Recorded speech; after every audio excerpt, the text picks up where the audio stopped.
Vulthoom by Clark Ashton Smith.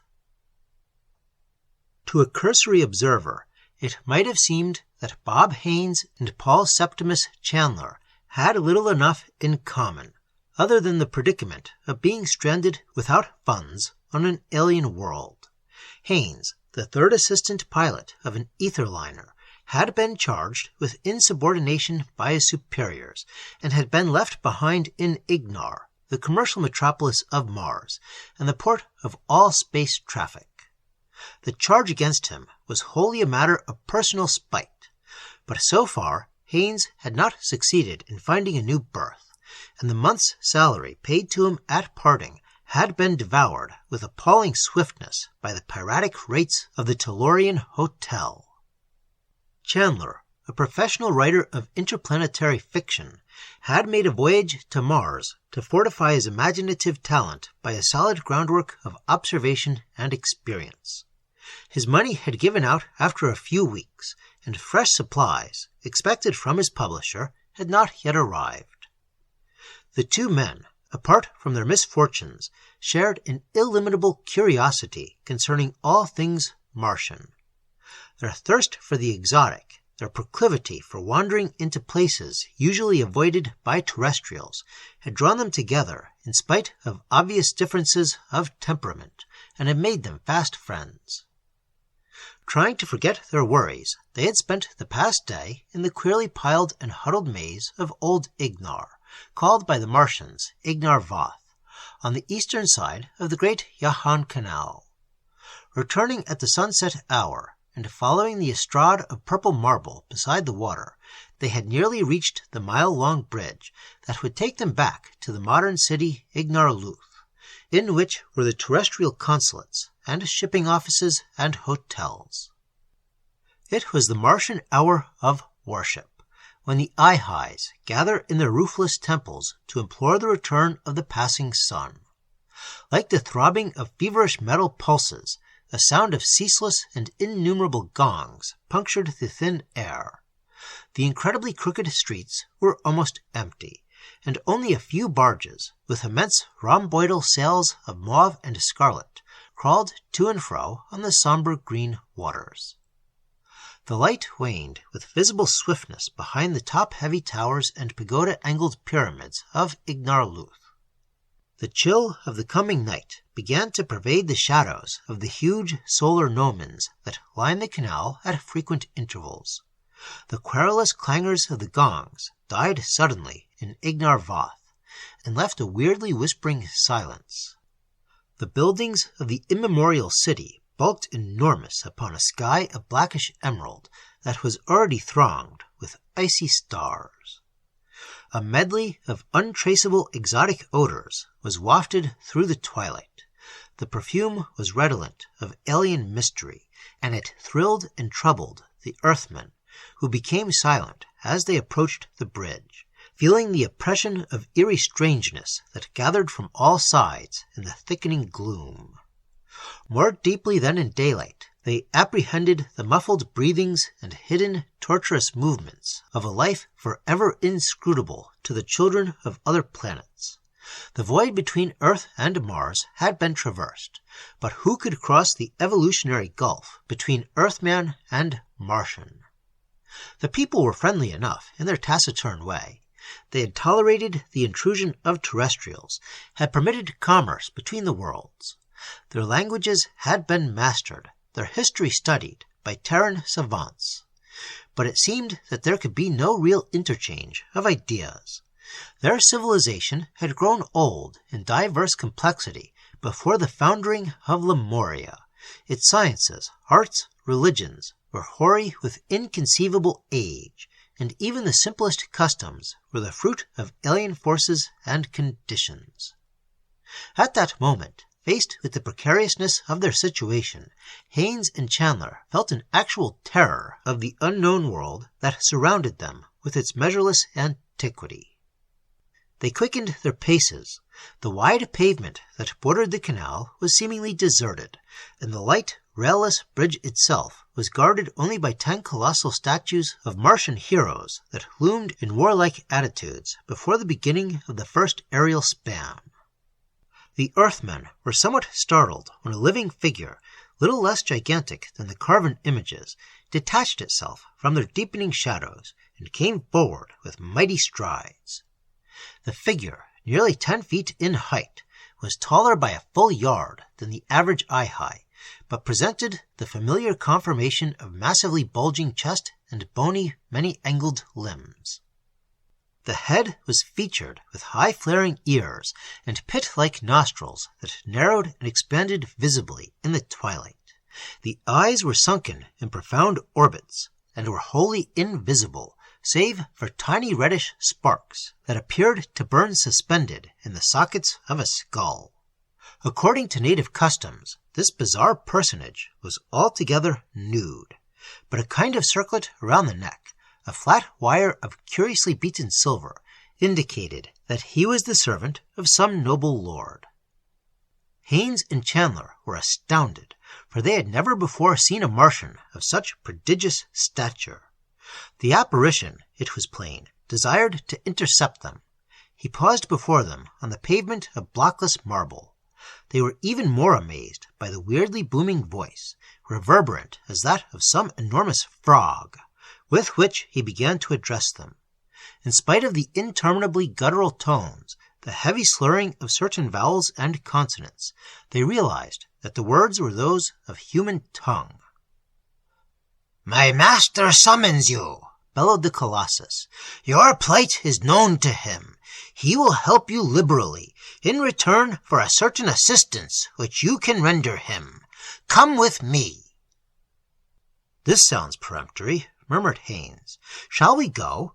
Probably it is some charitable high prince who has gotten wind of our reduced circumstances. Wonder what the game is." "I suggest that we follow the guide," said Chandler eagerly. "His proposition sounds like the first chapter of a thriller." "All right," said Haynes to the towering giant. "Lead us to your master." With strides that were moderated to match those of the Earthmen, the Colossus led them away from the hero-guarded bridge and into the greenish-purple gloom that had inundated Ignar-Vath. Beyond the pavement, an alley yawned like a high-mouthed cavern between lightless mansions and warehouses, whose broad balconies and jutting roofs were almost coterminous in mid-air. The alley was deserted, and the Aaah moved like an overgrown shadow through the dusk and paused shadow-like in a deep and lofty doorway. Halting at his heels, Chandler and Haynes were aware of a shrill metallic stridor made by the opening of the door, which, like all Martian doors, was drawn upward in the manner of a medieval portcullis. Their guide was silhouetted on the saffron light that poured from bosses of radioactive mineral set in the walls and roof of a circular antechamber. He preceded them, according to custom, and, following, they saw that the room was unoccupied. The door descended behind them without apparent agency or manipulation. To Chandler, gazing about the windowless chamber, there came the indefinable alarm that is sometimes felt in a closed space. Under the circumstances, there seemed to be no reason to apprehend danger or treachery, but all at once he was filled with a wild longing to escape. Haynes, on his part, was wondering rather perplexedly why the inner door was closed, and why the master of the house had not already appeared to receive them.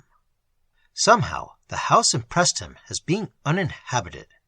There was something empty and desolate in the silence that surrounded them. The Aaah, standing in the center of a bare, unfurnished room, had faced about as if to address the Earthmen. His eyes glowered inscrutably from their deep orbits. His mouth opened, showing double rows of snaggy teeth. But no sound appeared to issue from his moving lips, and the notes that he emitted must have belonged to that scale of overtones beyond human audition, of which the Martian voice is capable. No doubt the mechanism of the door had been actuated by similar overtones. And now, as if in response, the entire floor of the chamber, wrought of dark, seamless metal, began to descend slowly, as if dropping into a great pit. Haines and Chandler, startled, saw the saffron lights receding above them. They, together with the giant, were going down into shadow and darkness in a broad, circular shaft. There was a ceaseless grating and shrieking of metal, setting their teeth on edge with its insupportable pitch. Like a narrowing cluster of yellow stars, the lights grew dim and small above them. Still their descent continued, and they could no longer discern each other's faces, or the face of the Aaah in the ebon blackness through which they fell. Haines and Chandler were beset with 1,000 doubts and suspicions, and they began to wonder if they had been somewhat rash in accepting the Aah's invitation. "Where are you taking us?" said Haines bluntly. "Does your master live underground?" "We go to my master," replied the Martian with cryptic finality. "He awaits you." The cluster of lights had become a single star, had dwindled and faded as if in the night of infinity. There was a sense of irredeemable depth, as if they had gone down to the very core of that alien world. The strangeness of their situation filled the Earthmen with increasing disquiet. They had committed themselves to a clueless mystery that began to savor of menace and peril. Nothing was to be learned from their conductor. No retreat was possible, and they were both weaponless. The strident shrieking of metal slowed and sank to a sullen whine. The Earthmen were dazzled by the ruddy brilliance that broke upon them through a circle of slender pillars that had replaced the walls of the shaft. An instant more, while they went down through the flooding light, and then the floor beneath them became stationary. They saw that it was now part of the floor of a great cavern, lit by crimson hemispheres embedded in the roof. The cavern was circular, with passages that ramified from it in every direction, like the spokes of a giant wheel from the hub. Many Martians, no less gigantic than the guide, were passing swiftly to and fro, as if intent on enigmatic errands. The strange, muted clangors and thunder-like rumblings of hidden machinery throbbed in the air, vibrated in the shaken floor. "What do you suppose we've gotten into?" murmured Chandler. "We must be many miles below the surface. I've never heard of anything like this, except in some of the old Aaah myths. This place might be Ravormos, the Martian underworld, where Vulthoom, the evil god, is supposed to lie asleep for 1,000 years amid his worshippers." The guide had overheard him. "You have come to Ravormos," he boomed portentously. "Vulthoom is awake, and will not sleep again for another 1,000 years. It is he that has summoned you, and I take you now to the Chamber of Audience." Haines and Chandler, dumbfounded beyond measure, followed the Martian from the strange elevator toward one of the ramifying passages. "There must be some sort of foolery on foot," muttered Haines. "I've heard of Vulthoom too, but he's a mere superstition, like Satan. The up-to-date Martians don't believe in him nowadays, though I have heard that there is still a sort of devil cult among the pariahs and low castes. I'll wager that some noble is trying to stage a revolution against the reigning emperor, Psychor, and has established his quarters underground." "That sounds reasonable," Chandler agreed. "A revolutionist might call himself Vulthoom. The trick would be true to the Aaah psychology. They have a taste for high-sounding metaphors and fantastic titles." Both became silent, feeling a sort of awe before the vastness of the cavern world, whose lit corridors reached away on every hand. The surmises they had voiced began to appear inadequate. The improbable was verified. The fabulous had become the factual, and was engulfing them more and more. The far, mysterious clangors, it seemed, were of preternormal origin. The hurrying giants who passed athwart the chamber with unknown burdens conveyed a sense of supernatural activity and enterprise. Haines and Chandler were both tall and stalwart, but the Martians about them were all 9 or 10 feet in height. Some were closer to 11 feet, and all were muscled in proportion. Their faces bore a look of immense, mummy-like age, incongruous with their agility and vigor. Haines and Chandler were led along a corridor from whose arched roof the red hemispheres, doubtless formed of artificially radioactive metal, glared down at intervals like imprisoned suns. Leaping from step to step, they descended a flight of giant stairs, with the Martian striding easily before them. He paused at the open portals of a chamber hewn in the dark and basic adamantine stone. "Enter," he said, and withdrew his bulk to let them pass. The chamber was small but lofty, its roof rising like the interior of a spire. Its floor and walls were stained by the bloody violet beams of a single hemisphere far up in the narrowing dome. The place was vacant and furnished only with a curious tripod of black metal fixed in the center of the floor. The tripod bore an oval block of crystal, and from this block, as if from a frozen pool, a frozen flower lifted, opening petals of smooth, heavy ivory that received a rosy tinge from the strange light. Block, flower, tripod, it seemed, were the parts of a piece of sculpture. Crossing the threshold, the Earthmen became instantly aware that the throbbing thunders and cave reverberant clangors had ebbed away in profound silence. It was as if they had entered a sanctuary from which all sound was excluded by a mystic barrier. The portals remained open behind them.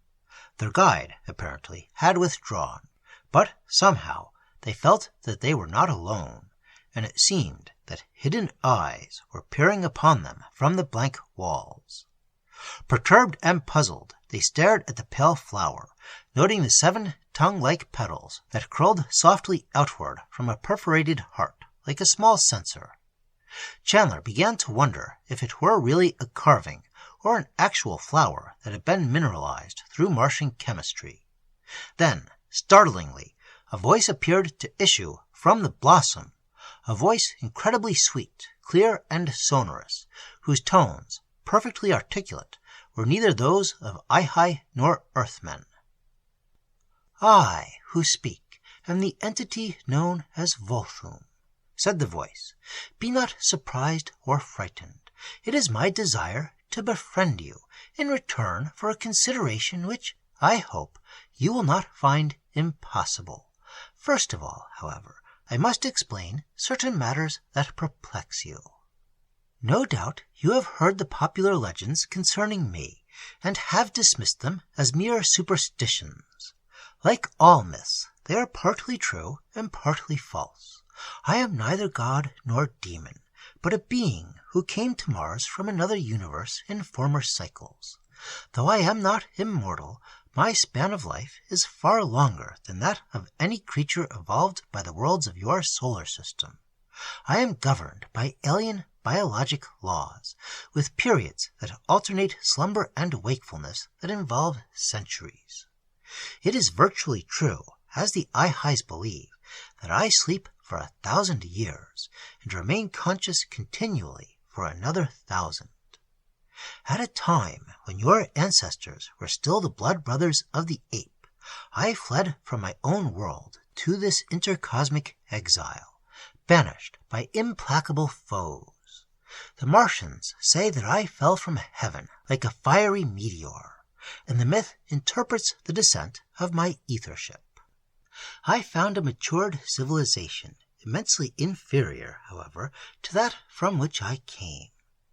The kings and hierarchs of the planet would have driven me away, but I gathered a few adherents, arming them with weapons superior to those of Martian science, and after a great war, I established myself firmly and gained other followers. I did not care to conquer Mars, but withdrew to this cavern world, in which I have dwelt ever since with my adherents. On these, for their faithfulness, I have conferred a longevity that is almost equal to my own. To ensure this longevity, I have also given them the gift of a slumber corresponding to mine. They sleep and wake with me. We have maintained this order of existence for many ages. Seldom have I meddled in the doings of the surface dwellers. They, however, have converted me into an evil god or spirit, though evil, to me, is a word without meaning. I am the possessor of many senses and faculties unknown to you or to the Martians. My perceptions, at will, can be extended over large areas of space or even time. Thus I learned your predicament, and I have called you here with the hope of obtaining your consent to a certain plan. To be brief, I have grown weary of Mars, a senile world that draws near to death, and I wish to establish myself in a younger planet. The Earth would serve my purpose well. Even now, my followers are building the new ether ship in which I propose to make the voyage. I do not wish to repeat the experience of my arrival in Mars by landing among a people ignorant of me and perhaps universally hostile. You, being Earthmen, could prepare many of your fellows for my coming, could gather proselytes to serve me. Your reward, and theirs, would be the elixir of longevity, and I have many other gifts, the precious gems and metals that you prize so highly. Also, there are the flowers, whose perfume is more seductive and persuasive than all else. Inhaling that perfume, you will deem that even gold is worthless in comparison, and having breathed it, you and all others of your kind will serve me gladly. The voice ended, leaving a vibration that thrilled the nerves of the listeners for some moments. It was like the cessation of a sweet, bewitching music, with overtones of evil scarcely to be detected above the subtle melody. It bemused the senses of Haynes and Chandler, lulling their astonishment into a sort of dreamy acceptance of the voice and its declarations. Chandler made an effort to throw off the enchantment. "Where are you?" he said, "and how are we to know that you have told us the truth?" "I am near you," said the voice, "but I do not choose, at this time, to reveal myself. The proof of all that I have stated, however, will be revealed to you in due course. Before you is one of the flowers of which I have spoken. It is not, as you have perhaps surmised, a work of sculpture, but it is an antholite, or fossil bloom, brought, with others of the same kind, from the world to which I am native. Though scentless at ordinary temperatures, it yields a perfume under the application of heat. As to the perfume, you must judge for yourselves." The air of the chamber had been neither warm nor cold. Now the Earthmen were conscious of a change, as if hidden fires had been ignited. The warmth seemed to issue from the metal tripod and the block of crystal, beating upon Haynes and Chandler like the radiation of some invisible tropic sun. It became ardent, but not insupportable. At the same time, insidiously, the terrestrials began to perceive the perfume, which was like nothing they had ever inhaled. An elusive thread of otherworld sweetness, it curled about their nostrils, deepening slowly but acceleratively to a spicy flood, and seeming to mix a pleasant coolness as of foliage-shaded air with the fervent heat.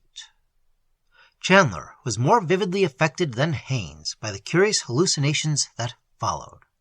Though, apart from this differing degree of verisimilitude, their impressions were oddly alike. It seemed to Chandler, all at once, that the perfume was no longer wholly alien to him, but was something that he had remembered from other times and places. He tried to recall the circumstances of this prior familiarity, and his recollections, drawn up as if from the sealed reservoirs of an old existence, took the form of an actual scene that replaced the cavern chamber about him.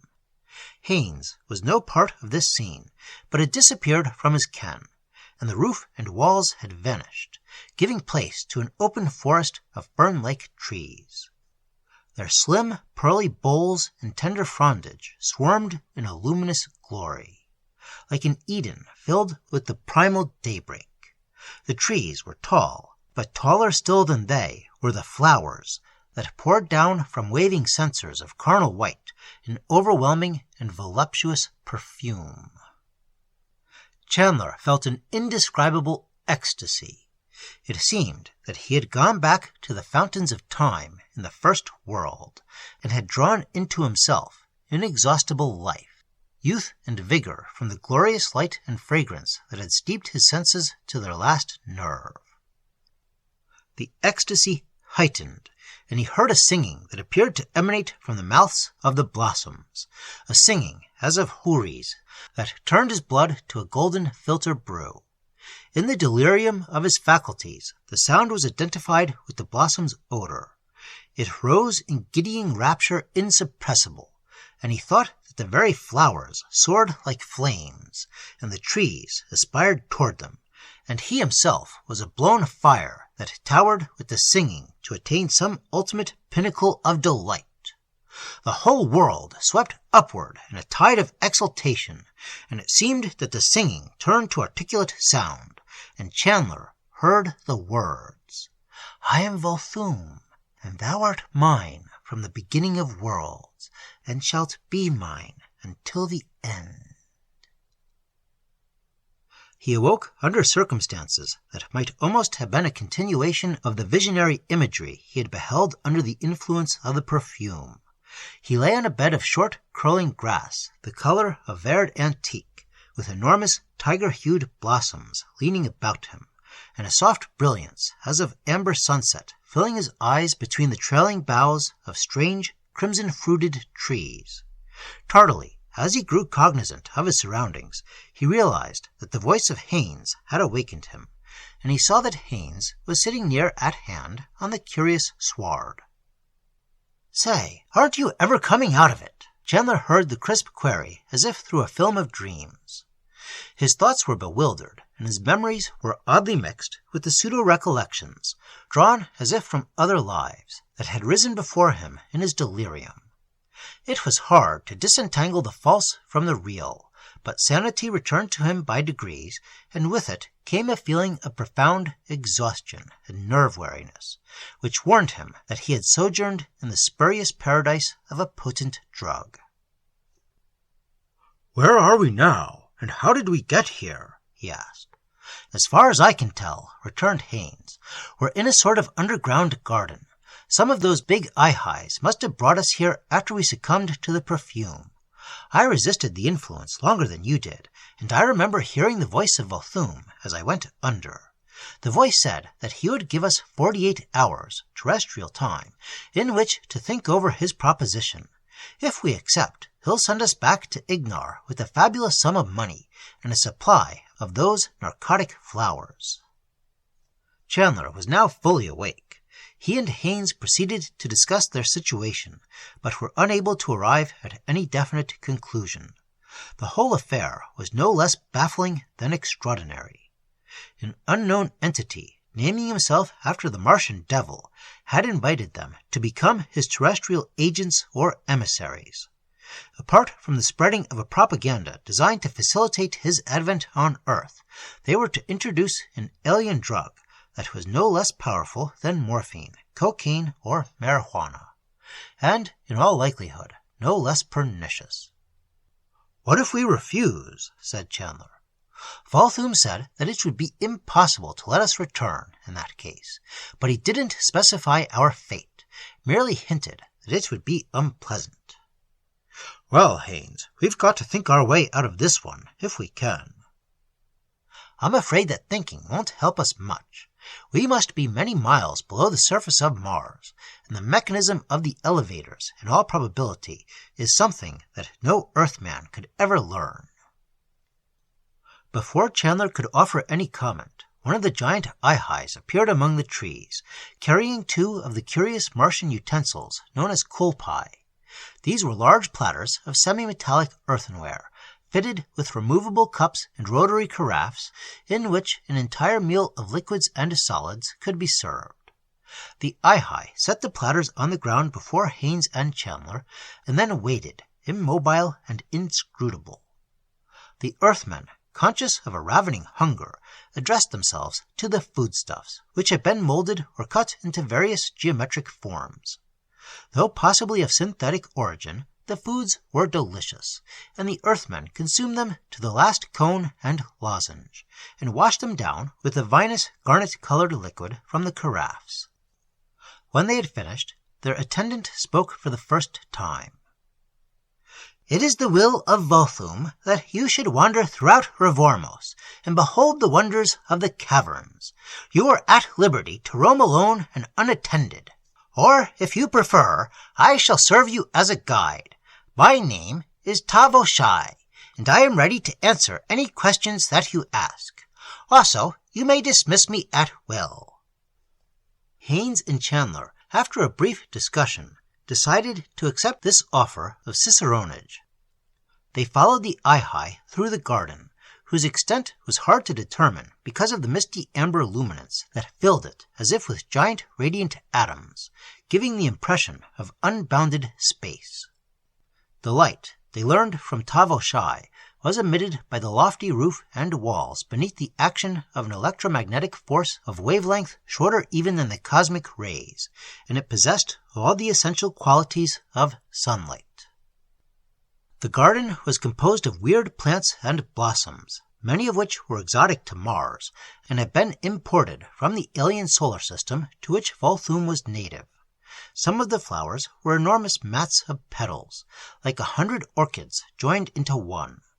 There were cruciform trees, hung with fantastically long and variegated leaves that resembled heraldic pennons or scrolls of cryptic writing, and others were branched and fruited in outlandish ways. Beyond the garden they entered a world of open passages and chambered caverns, some of which were filled with machinery or with storage vats and urns. In others, immense ingots of precious and semi-precious metals were piled, and gigantic coffers spilled their flashing gems as if to tempt the Earthmen. Most of the machines were in action, though untended, and Haynes and Chandler were told that they could run in this manner for centuries or millenaries. Their operation was inexplicable even to Haynes with his expert knowledge of mechanics. Vulthoom and his people had gone beyond the spectrum and beyond the audible vibrations of sound, and had compelled the hidden forces of the universe to appear and obey them. Everywhere there was a loud beating as of metal pulses, a mutter as of imprisoned ifrits and servile iron titans. Valves opened and shut with a harsh clangor. There were rooms pillared with strident dynamos, and others where groups of mysteriously levitated spheres were spinning silently, like suns and planets in the void of space. They climbed a flight of stairs, colossal as the steps of the Pyramid of Cheops, to a higher level. Haynes, in a dreamlike fashion, seemed to remember descending these stairs, and thought they were now nearing the chamber in which he and Chandler had been interviewed by the hidden entity Vulthoom. He was not sure, however, and Ta-Vho-Shai led them through a series of vast rooms that appeared to serve the purpose of laboratories. In most of these were the age-old colossi, bending like alchemists over furnaces that burned with cold fire, and retorts that fumed with queer threads and ropes of vapor. One room was untenanted, and was furnished with no apparatus other than 3 great bottles of clear uncolored glass, taller than a tall man, and having somewhat the form of Roman amphoras. To all appearances the bottles were empty, but they were closed with double-handed stoppers that a human being could scarcely have lifted. "What are these bottles?" Chandler asked the guide. "They are the bottles of sleep," said the Aaah, with the solemn and sententious air of a lecturer. "Each of them is filled with a rare invisible gas.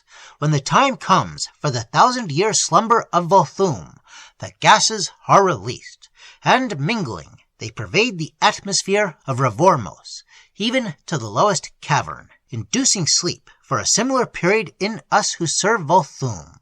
Time no longer exists, and eons are no more than instants for the sleepers, and they awaken only at the hour of Vulthoom's awakening."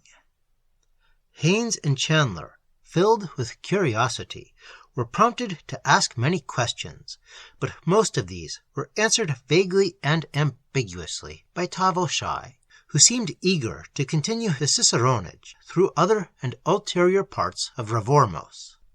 He could tell them nothing about the chemical nature of the gases, and Vulthoom himself, if the veracity of Ta-Vho-Shai could be trusted, was a mystery even to his own followers, most of whom had never beheld him in person.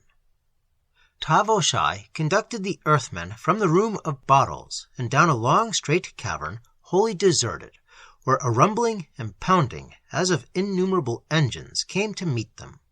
The sound broke upon them like a Niagara of evil thunders when they emerged finally in a sort of pillared gallery that surrounded a mile-wide gulf illumined by a terrible flaring of tongued fires that rose incessantly from its depths. It was as if they looked down into some infernal circle of angry light and tortured shadow.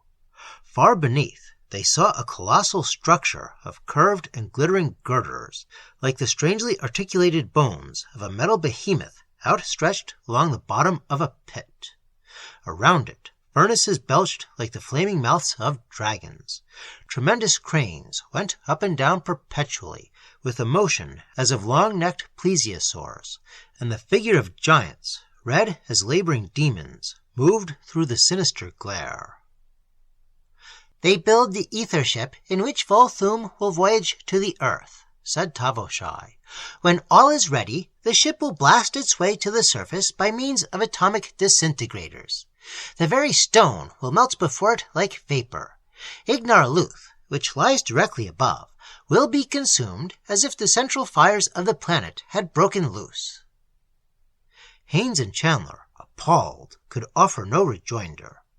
More and more they were stunned by the mystery and magnitude, the terror and menace of this unsuspected cavern world.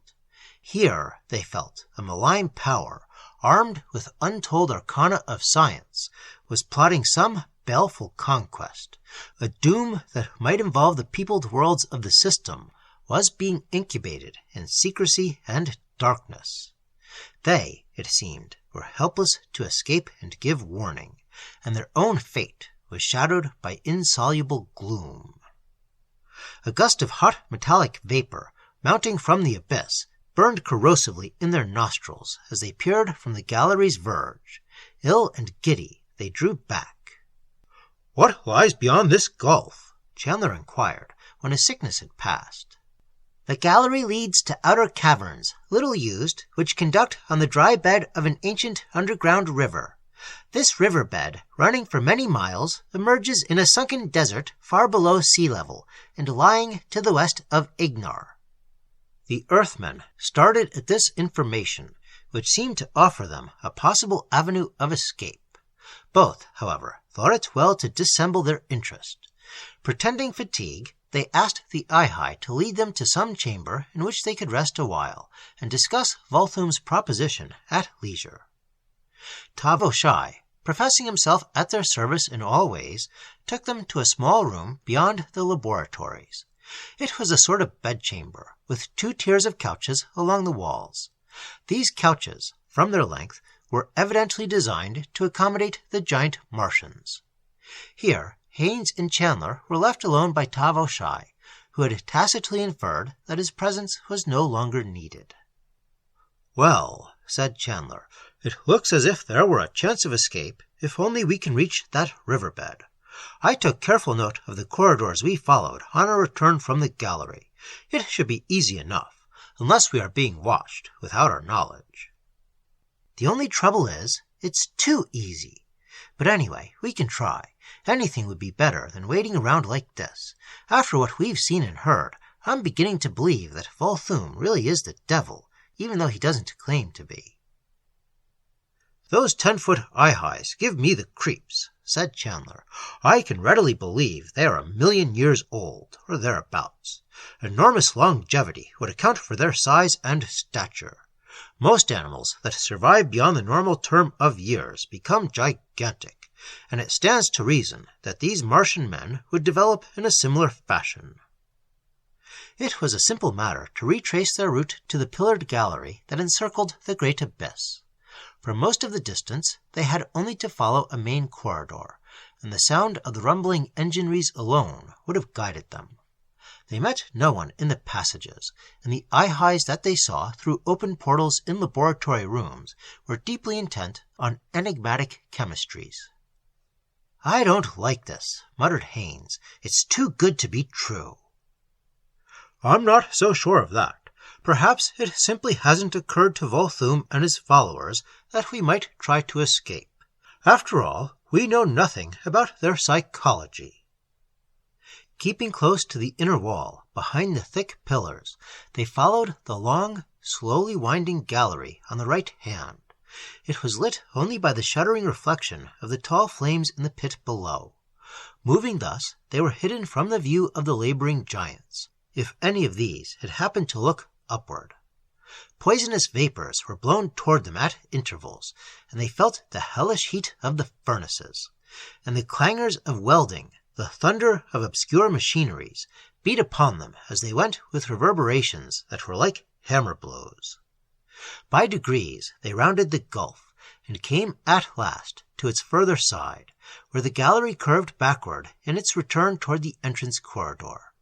Here in the shadows they discerned the unlit mouth of a large cavern that radiated from the gallery.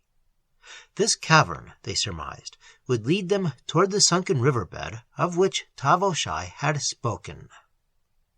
Haines, luckily, carried a small pocket flash, and he turned its ray into the cavern, revealing a straight corridor with numerous minor intersections.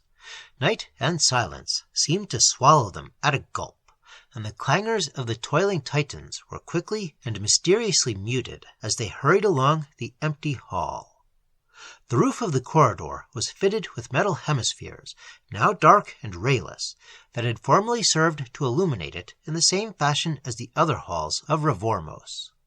A fine dust was stirred by the feet of the earthmen as they fled, and soon the air grew chill and thin, losing the mild and somewhat humid warmth of the central caverns. It was plain, as Ta-Vho-Shai had told them, that these outer passages were seldom used or visited. It seemed that they went on for a mile or more in that Tartarian corridor. Then the walls began to straighten, the floor roughened and fell steeply. There were no more cross passages, and hope quickened in the earthmen as they saw plainly that they had gone beyond the artificial caverns into a natural tunnel. The tunnel soon widened, and its floor became a series of shelf formations. By means of these, they descended into a profound abyss that was obviously the river channel of which Ta-Vho-Shai had told them. The small flashlight barely sufficed to reveal the full extent of this underground waterway, in which there was no longer even a trickle of its prehistoric flood. The bottom, deeply eroded and riffled with sharp boulders, was more than 100 yards wide, and the roof arched into gloom irresoluble. Exploring the bottom tentatively for a little distance, Haines and Chandler determined by its gradual falling the direction in which the stream had flowed. Following this downward course, they set out resolutely, praying that they would find no impassable barriers, no precipices of former cataracts to impede or prevent their egress in the desert. Apart from the danger of pursuit, they apprehended no other difficulties than these. The obscure windings of the bottom brought them first to one side and then to the other as they groped along. In places the cavern widened, and they came to far recessive beaches, terraced and marked by the ebbing waters. High up on some of the beaches there were singular formations resembling a type of mammoth fungi grown in caverns beneath the modern canals. These formations, in the shape of Herculean clubs, arose often to a height of 3 feet or more. Haines, impressed by their metallic sparkling beneath the light as he flashed it upon them, conceived a curious idea. Though Chandler protested against the delay, he climbed the shelving to examine a group of them more closely, and found, as he had suspected, that they were not living growths, but were petrified and heavily impregnated with minerals. He tried to break one of them loose, but it resisted all his tuggings.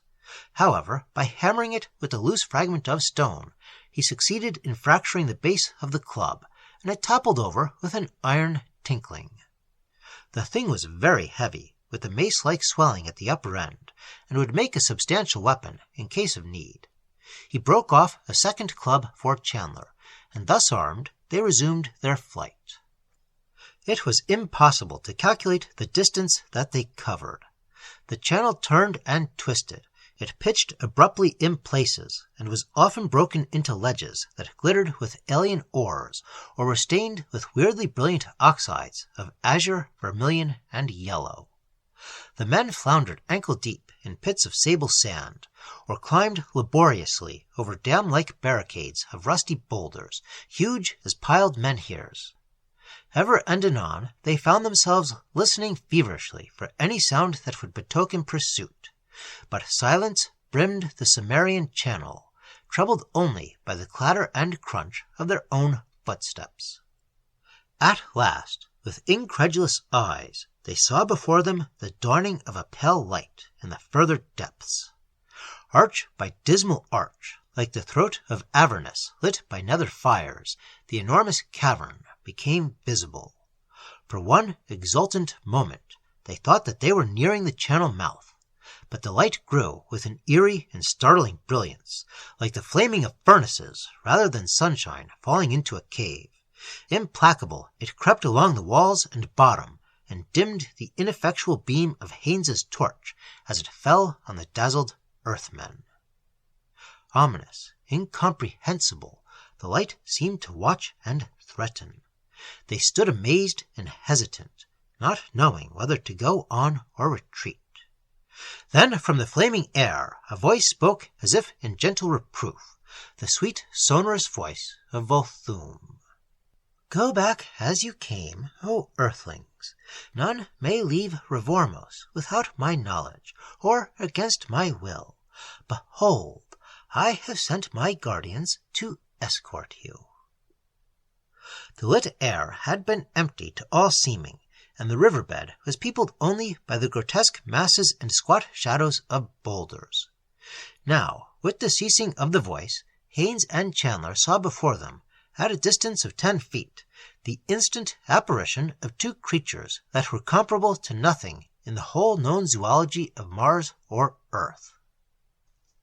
They rose from the rocky bottom to the height of giraffes, with shortish legs that were vaguely similar to those of Chinese dragons, and elongated spiral necks like the middle coils of great anacondas. Their heads were triple-faced, and they might have been the trimurti of some infernal world.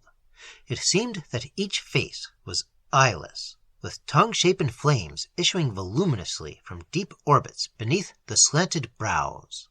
Flames also poured in a ceaseless vomit from the gaping gargoyle mouths. From the head of each monster a triple comb of vermilion flared aloft in sharp serrations, glowing terribly, and both of them were bearded with crimson scrolls.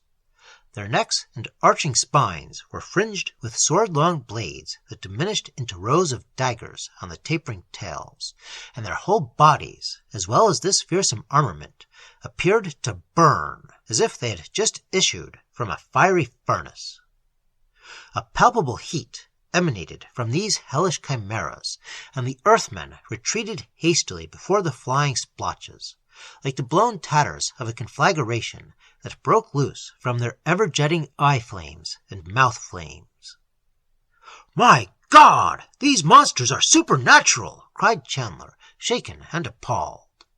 Haynes, though palpably startled, was inclined to a more orthodox explanation.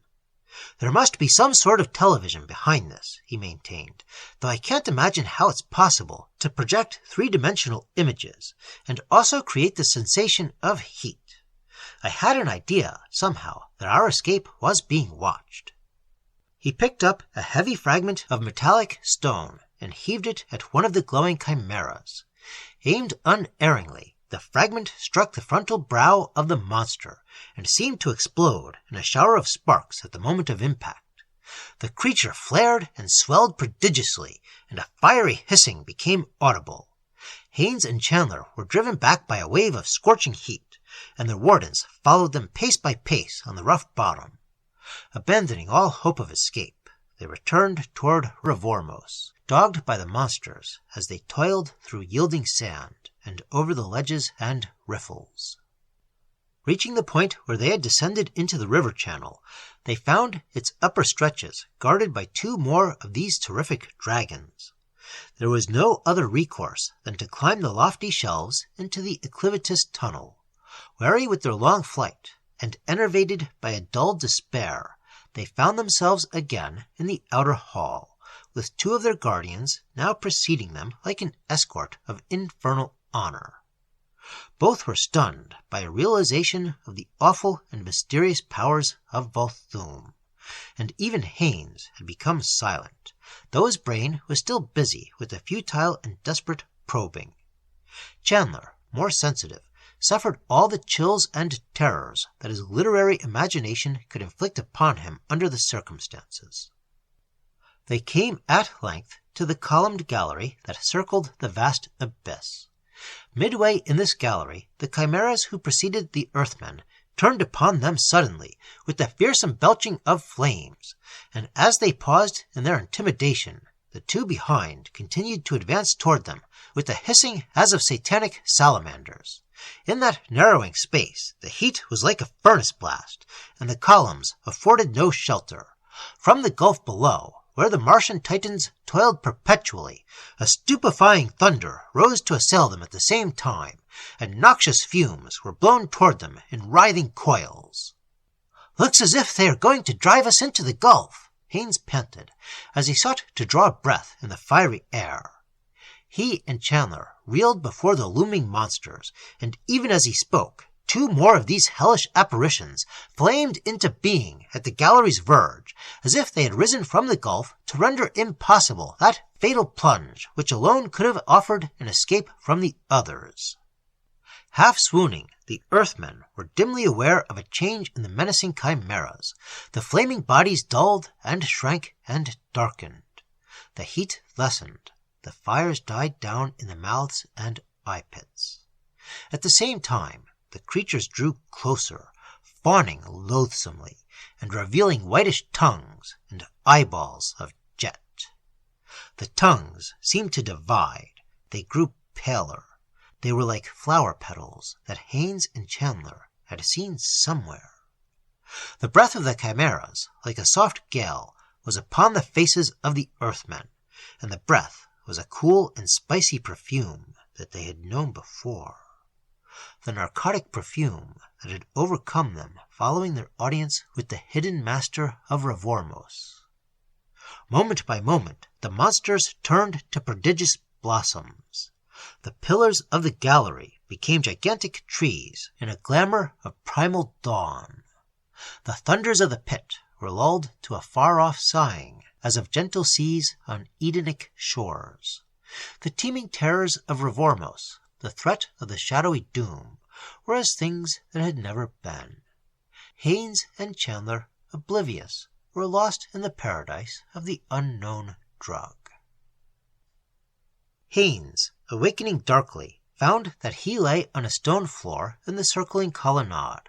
He was alone, and the fiery chimeras had vanished. The shadows of his opiate swoon were roughly dissipated by the clangors that still mounted from the neighboring gulf. With growing consternation and horror, he recalled everything that had happened. He arose giddily to his feet, peering about in the semi-twilight of the gallery for some trace of his companion. That petrified fungus club that Chandler had carried, as well as his own weapon, were lying where they had fallen from the fingers of the overpowered men.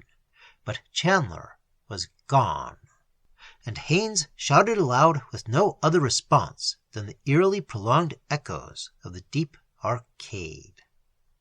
Impelled by an urgent feeling that he must find Chandler without delay, he recovered his heavy mace and started along the gallery. It seemed that the weapon could be of little use against the preternatural servants of Vulthoom, but somehow the metallic weight of the bludgeon reassured him. Nearing the great corridor that ran to the core of Ravormos, Haines was overjoyed when he saw Chandler coming to meet him. Before he could call out a cheery greeting, he heard Chandler's voice. "Hello, Bob. This is my first televisual appearance in tridimensional form. Pretty good, isn't it? I'm in the private laboratory of Vulthoom, and Vulthoom has persuaded me to accept his proposition. As soon as you've made up your mind to do likewise, we'll return to Ignar with full instructions regarding our terrestrial mission, and funds amounting to $1 million each. Think it over, and you'll see that there's nothing else to do. When you've decided to join us, follow the main corridor through Revormos, and Ta-Vho-Shai will meet you and bring you into the laboratory. At the conclusion of this astounding speech, the figure of Chandler, without seeming to wait for any reply from Haines, stepped lightly to the gallery's verge and floated out among the wreathing vapors. There, smiling upon Haines, it vanished like a phantom. To say that Haines was thunderstruck would be putting it feebly indeed. In all verisimilitude, the figure and voice had been those of the flesh-and-blood Chandler. He felt an eerie chill before the thaumaturgy of Vulthoom, which could bring about a projection so veridical as to deceive him in this manner. He was shocked and horrified beyond measure by Chandler's capitulation, but somehow it did not occur to him that any imposture had been practiced. "That devil has gotten him," thought Haines, "but I'd never have believed it. I didn't think he was that kind of a fellow at all." Sorrow, anger, bafflement, and amazement filled him alternately as he strode along the gallery, nor, as he entered the inner hall, was he able to decide on any clearly effective course of action. To yield, as Chandler had avowedly done, was unthinkably repugnant to him. If he could see Chandler again, perhaps he could persuade him to change his mind and resume an unflinching opposition to the alien entity. It was a degradation and a treason to humankind for any Earthman to lend himself to the more than doubtful schemes of Vulthoom. Apart from the projected invasion of Earth and the spread of the strange, subtle narcotic, there was the ruthless destruction of Ignar-Luth that would occur when Vulthoom's ether vessel should blast its way to the planet's surface. It was his duty, and Chandler's, to prevent all this, if prevention were humanly possible. Somehow they, or he alone, if necessary, must stem the cavern-incubated menace. Bluntly honest himself, there was no thought of temporizing even for an instant. Still carrying the mineraloid club, he strode on for several minutes, his brain preoccupied with the dire problem, but powerless to arrive at any solution. Through a habit of observation, more or less automatic with the veteran space pilot, he peered through the doorways of the various rooms that he passed, where the cupels and retorts of a foreign chemistry were tended by age-old colossi. Then, without premeditation, he came to the deserted room, in which were the three mighty receptacles that Ta-Vho-Shai had called the bottles of sleep. He remembered what the Aaah had said concerning their contents. In a flash of desperate inspiration, Haines boldly entered the room, hoping that he was not under the surveillance of Vulthoom at the moment. There was no time for reflection or other delay if he were to execute the audacious plan that had occurred to him. Taller than his head, with the swelling contours of great amphoras and seemingly empty, the bottles glimmered in the still light. Like the phantom of a bulbous giant, he saw his own distorted image in the upward curving glass as he neared the foremost one. There was but one thought, one resolution in his mind. Whatever the cost, he must smash the bottles, whose released gases would pervade Revormos and plunge the followers of Vulthoom, if not Vulthoom himself, into a 1,000-year term of slumber. He and Chandler, no doubt, would be doomed to share the slumber, and for them, unfortified by the secret elixir of immortality, there would be, in all likelihood, no awakening.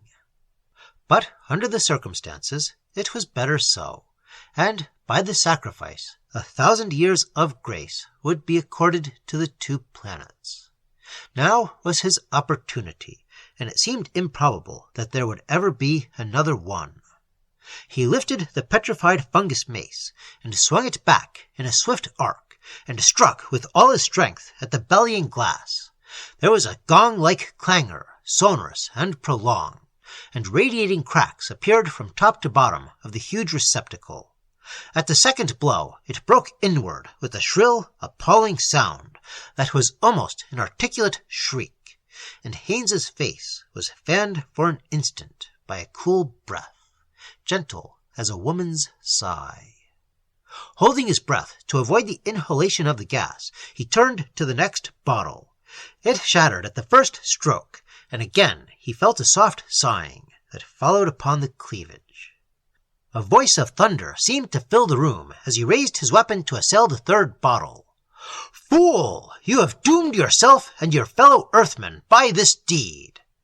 The last words mingled with the crash of Haines's final stroke. A tomb-like silence followed, and far off, muted rumble of engineries seemed to ebb and recede before it. The Earthman stared for a moment at the riven bottles, and then, dropping the useless remnant of his mace, which had been shattered into several fragments, he fled from the chamber. Drawn by the noise of breakage, a number of Aahais had appeared in the hall. They were running about in an aimless, unconcerted manner, like mummies impelled by a failing galvanism. None of them tried to intercept the Earthman. Whether the slumber induced by the gases would be slow or swift in its coming, Haines could not surmise. The air of the caverns was unchanged, as far as he could tell. There was no odor, no perceptible effect on his breathing. But already, as he ran, he felt a slight drowsiness, and a thin veil appeared to weave itself on all his senses. It seemed that faint vapors were forming in the corridor, and there was a touch of insubstantiality in the very walls. His flight was without definite goal or purpose. Like a dreamer in a dream, he felt little surprise when he found himself lifted from the floor and borne along through mid-air in an inexplicable levitation.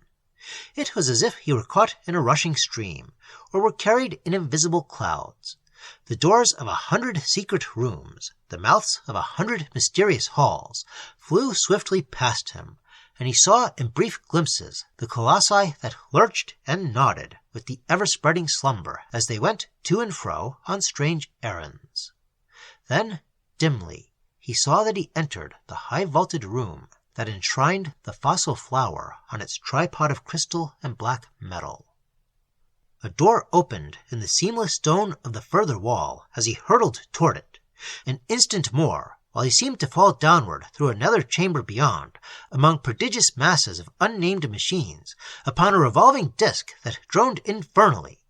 Then he was deposited on his feet, with the whole chamber righting itself about him, and the disk towering before him. The disk had now ceased to revolve, but the air still throbbed with its hellish vibration. The place was like a mechanical nightmare, but amid its confusion of glittering coils and dynamos, Haines beheld the form of Chandler, lashed upright with metal cords to a rack-like frame. Near him, in a still and standing posture, was the giant Ta-Vho-Shai, and immediately in front of him there reclined an incredible thing, whose further portions and members wound away to an indefinite distance amid the machinery. Somehow, the thing was like a gigantic plant, with innumerable roots, pale and swollen, that ramified from a bulbular bowl. This bowl, half hidden from view, was topped with a vermilion cup like a monstrous blossom, and from the cup there grew an elfin figure, pearly-hued and formed with exquisite beauty and symmetry. A figure that turned its Lilliputian face toward Haines, and spoke in the sounding voice of Vulthoom. "You have conquered for the time, but I bear no rancor toward you. I blame my own carelessness." To Haines, the voice was like a far-off thunder heard by one who is half asleep. With halting effort, lurching as if he were about to fall, he made his way toward Chandler. Wan and haggard, with a look that puzzled Haines dimly, Chandler gazed upon him from the metal frame without speaking. "I smashed the bottles." Haines heard his own voice with a feeling of drowsy unreality. "It seemed the only thing to do. since you had gone over to Vulthoom." "But I hadn't consented," Chandler replied slowly. "It was all a deception, to trick you into consenting, and they were torturing me because I wouldn't give in." Chandler's voice trailed away, and it seemed that he could say no more. Subtly, the pain and haggardness began to fade from his features, as if erased by the gradual oncoming of slumber. Haines, laboriously trying to comprehend through his own drowsiness, perceived an evil-looking instrument, like a many-pointed metal goad, which drooped from the fingers of Ta-Vho-Shai. From the arc of needle-like tips there fell a ceaseless torrent of electric sparks. The bosom of Chandler's shirt had been torn open, and his skin was stippled with tiny blue-black marks from chin to diaphragm, marks that formed a diabolic pattern. Haines felt a vague, unreal horror. Through the lethe that closed upon his senses more and more, he became aware that Vulthoom had spoken, and after an interval it seemed that he understood the meaning of the words. "All my methods of persuasion have failed, but it matters little. I shall yield myself to slumber, though I could remain awake if I wished, defying the gases through my superior science and vital power. We shall all sleep soundly, and 1,000 years are no more than a single night to my followers and me. For you, whose life-term is so brief, they will become eternity. Soon I shall awaken and resume my plans of conquest, and you, who dared to interfere, will lie beside me then as a little dust, and the dust will be swept away." The voice ended, and it seemed that the elfin being began to nod in the monstrous vermilion cup. Haines and Chandler saw each other with growing, wavering dimness, as if through a gray mist that had risen between them. There was silence everywhere, as if the Tartarian engineries had fallen still, and the Titans had ceased their labor. Chandler relaxed on the torture frame, and his eyelids drooped. Haines tottered, fell, and lay motionless. Ta-Vho-Shai, still clutching his sinister instrument, reposed like a mummied giant. Slumber, like a silent sea, had filled the caverns of Ravormos.